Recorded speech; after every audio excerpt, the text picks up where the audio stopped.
Hello everyone and welcome to another episode of Leader's Kitchen. Tonight we're going to be doing a shepherd's pie using leftovers. So, right, quick run round of the ingredients. We've got some potatoes on for mash to go on the top. We have cut the meat off the bone now, so there's about 500 grams of meat there. We've got some carrots, celery, some tomatoes which needs using up, some onions, mushroom that also needs using up, some thyme, garlic and a bit of rosemary, and then some tinned tomatoes if we need it. So what I'm going to do is I'm going to grate the carrots, the celery and fry them off with the onions and a bit of garlic, then add the mushrooms and tomatoes before adding the meat.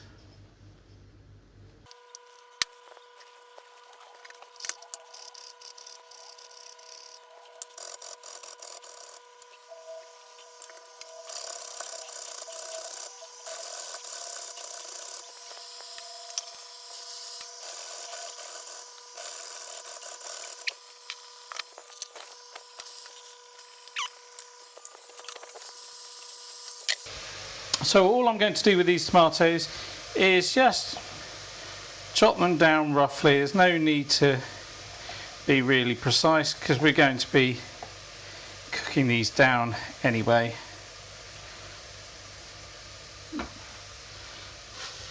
As you can see, the veg is starting to sweat down quite nicely.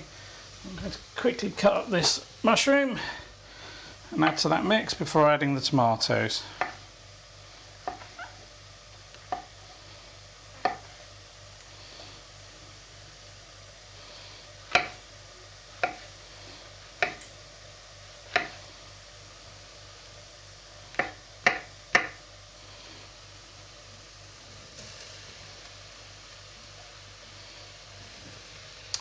I'm also going to pop the garlic in there as well.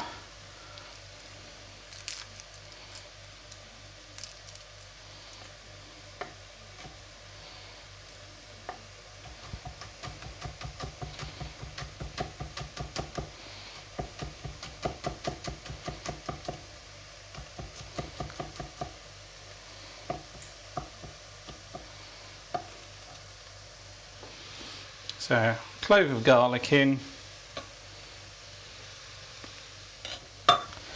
Give it a stir around.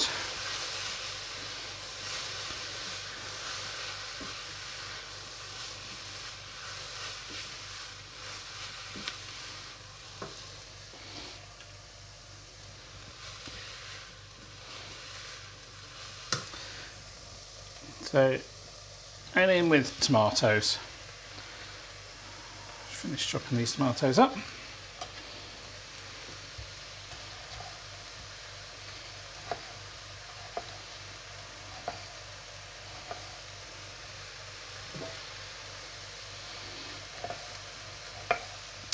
So basically a shepherd's pie can be used to use up some of your leftovers that you've had from previous meals, such as we are tonight with the lamb, which was left over from a roast we had yesterday.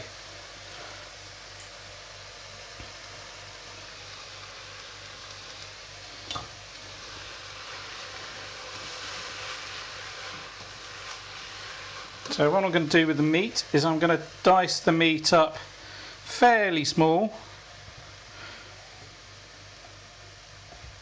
So you can see about a centimetre cubed of meat. So it's about ½ inch.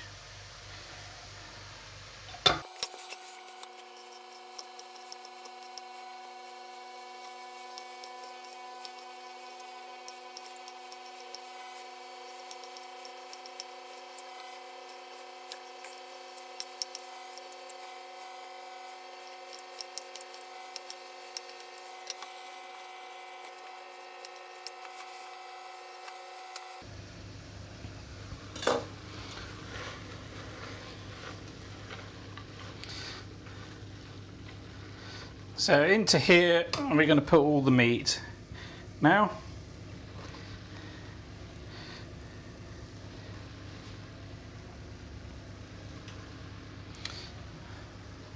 with the chopping board.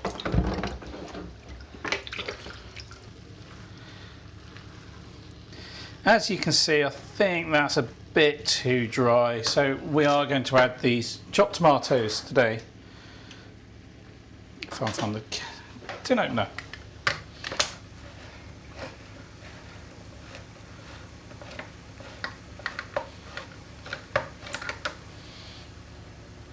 So, tin of chopped tomatoes as well.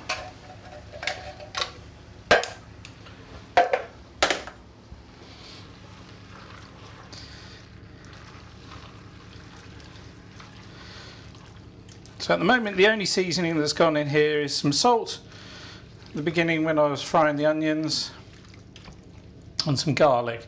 I'm going to put a few sprigs of thyme in now and some fronds of rosemary. Rosemary and lamb go very well together, along with garlic. So yes, a few fronds of rosemary in with some thyme.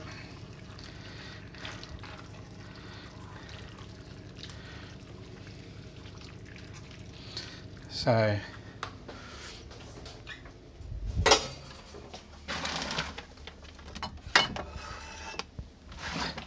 out of the cupboard, some Worcester sauce. So good slug of Worcester sauce.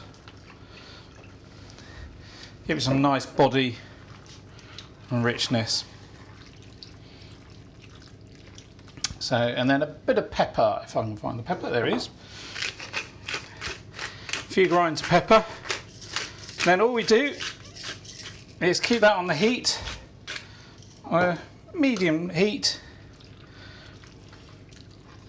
until the potatoes are done. And then what we'll do is we'll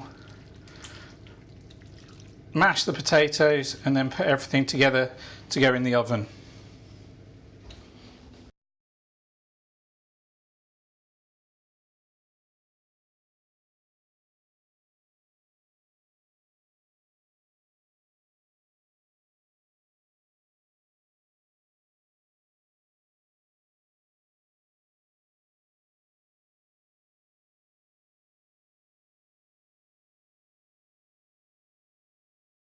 Cooked and they're now off the heat. The base is nice and ready to go in the pan, so we're going to let these finish boiling. So I've just turned the heat off on these. We're going to drain them and then mash them. So when I do mashed potatoes, I like to use a potato ricer. It gives a much better mash than using an old-fashioned potato masher, like one of those. Gives them a lot smoother finish to potatoes. So I'm going to drain the potatoes, let them steam in their own steam for probably 3 or 4 minutes. Whilst that's happening, I'll melt some butter and warm some milk in the same pan that I cooked them in before mashing them into the pan. So into this pan that the potatoes were done in, it's off the heat, but there's still plenty of heat left in the pan. A good knob of butter into the pan. Let that melt.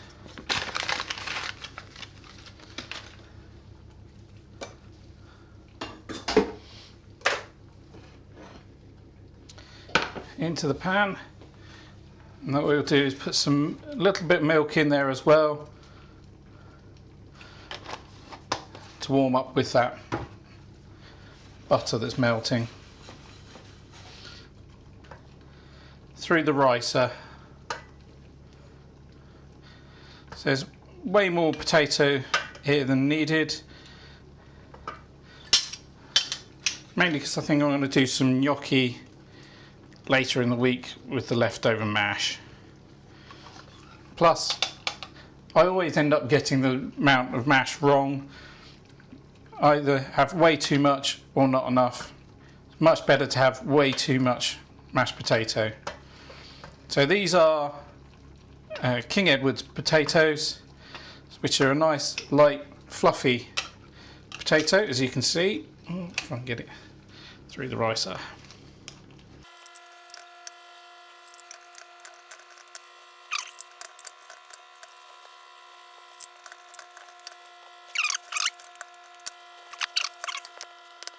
So yes, basically need the rest of that butter in there.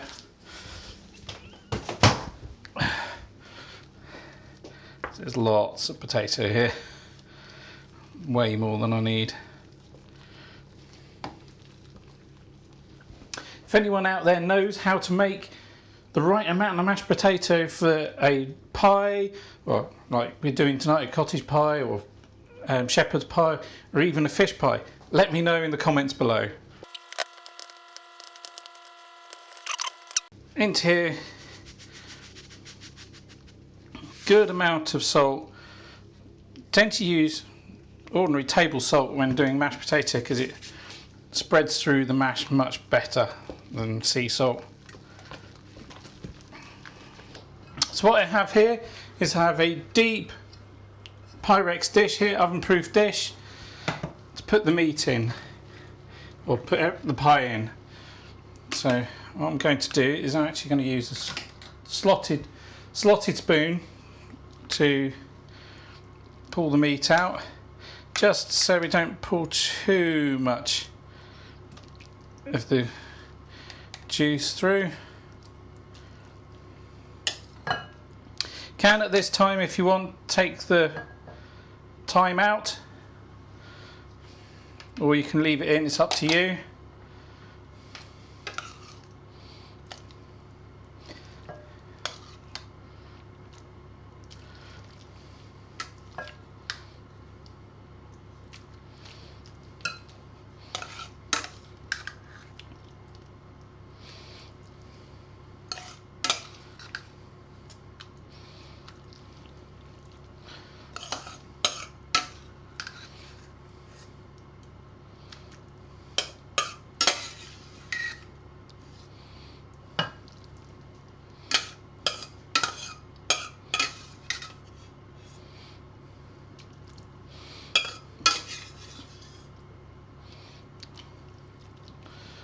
So through using a slotted spoon, I've taken a lot of the juice out of here.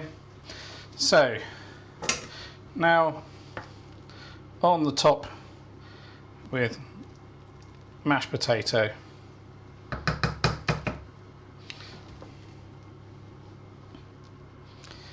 can be all fancy and pipe it on, but who's got time on a weeknight?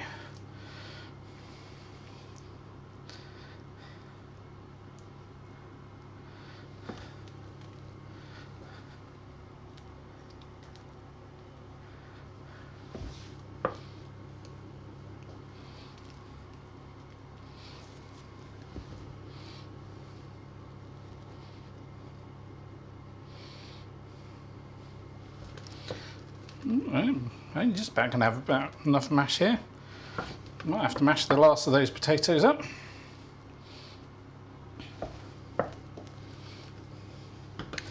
Or gnocchi later on in the week.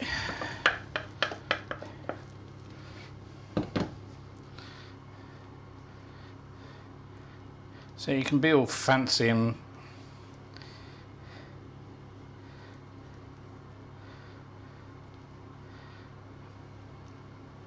stuff, but traditionally I just like to drag a fork through it so these bits go nice and crispy in the oven.